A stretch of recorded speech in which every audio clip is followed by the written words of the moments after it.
पांचवी विधानसभा और इस पांचवी विधानसभा का समय 1972 से लेकर 1977 तक रहा। इस विधानसभा तक के समय या फिर हम कहें कि प्रथम विधानसभा से लेकर पांचवी विधानसभा के समापन तक के समय को हम एक प्रकार से कांग्रेस प्रणाली या फिर हम कहें कि एक दलीय प्रणाली का समय कह सकते हैं। इस समय में कांग्रेस पार्टी ने लगातार राजस्थान में सरकार बनाई। इसके बाद राजनीतिक दृष्टिकोण से जनता की सोच एवं उसका दृष्टिकोण बदलता हुआ नजर आता है। उसमें किस तरह से बदलाव हुआ, इनको जानने से पहले नमस्कार दोस्तों, मैं हूं आपका दोस्त विपुल जोरासिया और आप देख रहे हैं व्याख्यान चैनल पर राजस्थान विधानसभा की डॉक्यूमेंट्री का भाग 5। अगर आपने इस चैनल को सब्सक्राइब नहीं किया है तो आज ही चैनल को सब्सक्राइब जरूर कर ले, साथ ही बेल आइकन को भी प्रेस करें ताकि इस चैनल से आने वाले सभी नोटिफिकेशन सबसे पहले आप तक पहुंच सके। आपको बता दें कि चौथी विधानसभा चुनावों के लिए 184 सीटों पर चुनाव हुए थे और इस बार भी विधानसभा के लिए 184 सीटों पर चुनाव हुए। पांचवी विधानसभा में 184 विधानसभा क्षेत्रों में से पाली जिले के देसूरी विधानसभा क्षेत्र से कांग्रेस उम्मीदवार श्री निदेश राय डांगी जो निर्विरोध चुने गए थे और इनके निर्विरोध चुने जाने के कारण 184 क्षेत्रों में से अब 183 क्षेत्रों पर मतदान शुरू होता है। अब हम बात करते हैं चुनाव परिणाम के बारे में।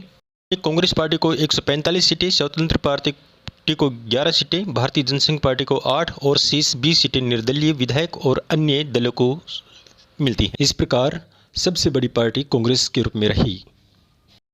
अब एक बात और बता दें कि इन चुनावों में 184 विधायकों में से महिला विधायकों की संख्या 2 अंकों में रही, जो अब इनकी संख्या 13 रही, जो पिछले चुनाव में मात्र 1 अंक ही में 7 सदस्य के रूप में थी और अब इनकी संख्या बढ़कर 13 हो गई। अब बात करें हम अनुसूचित जाति के विधायकों की संख्या, अब इस विधानसभा समय में 32 रही, जो तो चौथी विधानसभा में 31 थी। इन्हीं 184 विधायकों में से अनुसूचित जनजाति के विधायकों की संख्या इस बार भी 21 रही। इस प्रकार पांचवी विधानसभा में सबसे बड़ी बहुमत वाली पार्टी कांग्रेस होने के कारण एक बार फिर से जोधपुर निवासी श्री बरकतुल्ला खां को मुख्यमंत्री पद की शपथ दिलाई जाती है और उसी के साथ अपने मंत्रिमंडल का विस्तार भी करते हैं और इसी के साथ विधानसभा अध्यक्ष के पद पर श्री राम किशोर व्यास जी को बनाया जाता है और विधानसभा में प्रतिपक्ष के नेता श्री लक्ष्मण सिंह को बनाया जाता है। श्री लक्ष्मण सिंह लगातार तीसरी, चौथी और पांचवी विधानसभा में विपक्ष के नेता के रूप में चुने जाते हैं, जो एक प्रकार से रिकॉर्ड है। और इसी विधानसभा के बारे में हम कह सकते हैं कि राजस्थान के जब मुख्यमंत्री श्री बरकतुल्ला खां थे, उसी समय भारत और पाकिस्तान का युद्ध होता है और इस युद्ध में पाकिस्तान को घुटने टेकने पर मजबूर कर दिया जाता है। लेकिन 11 अक्टूबर 1973 को श्री बरकतुल्ला खां का आकस्मिक निधन हो गया और उनकी जगह श्री हरिदेव जोशी को, जो बांसवाड़ा निवासी थे, उनको मुख्यमंत्री पद की शपथ दिलाई जाती है। या हम कहें कि श्री बरकतुल्ला खां का निधन 11 अक्टूबर 1973 को होता है और उसी दिन 11 अक्टूबर 1973 को जोशी अपनी सरकार बनाते हैं या मुख्यमंत्री पद की शपथ ग्रहण करते हैं। हम इन्हीं के बारे में यह भी कह सकते हैं कि एकमात्र ऐसे मुख्यमंत्री हैं जो पहले मुख्यमंत्री श्री हरदेव जोशी रहे हैं, जो अपने ही कार्यकाल में 2 बार मुख्यमंत्री पद की शपथ ग्रहण करते हैं और दूसरी बार इन्होंने 25 अक्टूबर 1973 को दीपावली के दिन मुख्यमंत्री पद की शपथ ग्रहण की थी।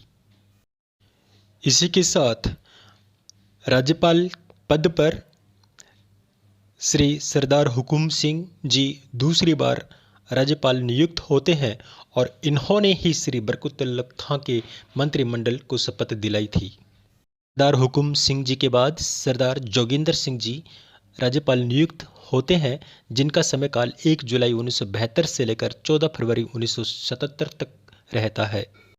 इस प्रकार इस दौरान हम कह सकते हैं कि सरदार गुरुमुख निहाल सिंह जी जो सर्वाधिक लंबे समय तक राज्यपाल रहे थे, और इनके बाद सरदार हुकुम सिंह जो राजस्थान में 2 बार राज्यपाल बने हैं, और इनके बाद सरदार जोगेंद्र सिंह जी जो तीसरे नंबर के राज्यपाल थे, जो सिख समुदाय से संबंधित राज्यपाल हैं।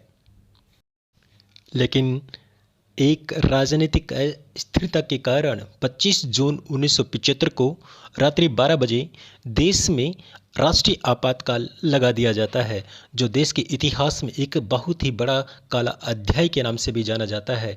देश में पहली बार कांग्रेस पार्टी की सरकार श्रीमती इंदिरा गांधी की बागडोर में पहली बार राष्ट्रीय आपात लगा, जो दिनांक 21 मार्च 1977 तक, या हम कहें कि 21 महीने तक यह राष्ट्रीय आपात रहा। तब इनके बारे में कह सकते हैं कि तत्कालीन राष्ट्रपति श्री फखरुद्दीन अली अहमद जी ने भारतीय प्रधानमंत्री श्रीमती इंदिरा गांधी के कहने से भारतीय संविधान की धारा 352 के तहत आपातकाल की घोषणा कर दी जाती है। इस प्रकार हम कह सकते हैं कि हमारी राजस्थान की 5वीं विधानसभा थी, और इसी विधानसभा के समय देश में राष्ट्रीय आपात लगा, जो काला अध्याय के रूप में संबोधित होता है। देश में चल रही आपात स्थिति के बाद फरवरी 1977 में लोकसभा चुनाव होते हैं, और केंद्र में कांग्रेस पार्टी पहली बार ध्वस्त होकर जनता पार्टी की सरकार बनती है। केंद्र में जनता पार्टी के निर्देश या उनके कहने से कार्यवाहक राज्यपाल श्री वेदपाल त्यागी जी ने 30 अप्रैल 1977 को श्री हरिदेव जोशी की सरकार को बर्खास्त कर दी। इसके साथ ही यह विधानसभा भंग करने के साथ ही राजस्थान की 5वीं विधानसभा सत्र में दूसरी बार राष्ट्रपति शासन लागू कर दिया जाता है। यह राष्ट्रपति शासन 30 अप्रैल 1977 से लेकर 21 जून 1977 तक रहता है। इस प्रकार आपको यह बता दें कि राज्य में कार्यवाहक राज्यपाल श्री वेदपाल त्यागी जी के द्वारा मंत्रिमंडल को बर्खास्त करने से राष्ट्रपति शासन लगता है, और इसके साथ ही यही एकमात्र विधानसभा है जो अपने कार्यकाल 5 वर्ष से अधिक समय तक चली। इस प्रकार हमारी यह 5वीं विधानसभा के समय में राज्य में 3 राज्यपाल नियुक्त हुए, जो क्रमशः इस प्रकार हैं: सरदार हुकुम सिंह जी, सरदार जोगेंद्र सिंह जी और श्री वेदपाल त्यागी जी, जो कार्यवाहक राज्यपाल के रूप में रहे हैं। आपको बता दें कि प्रथम कार्यवाहक राज्यपाल श्री जगत नारायण जी रहे हैं।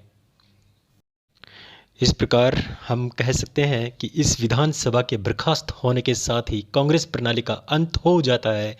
इसके बाद पहली बार राज्य में गैर कांग्रेस की सरकार बनती है, जिनको हम जल्दी ही लेकर आएंगे।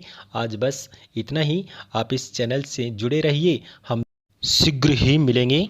तब तक के लिए धन्यवाद, शुक्रिया।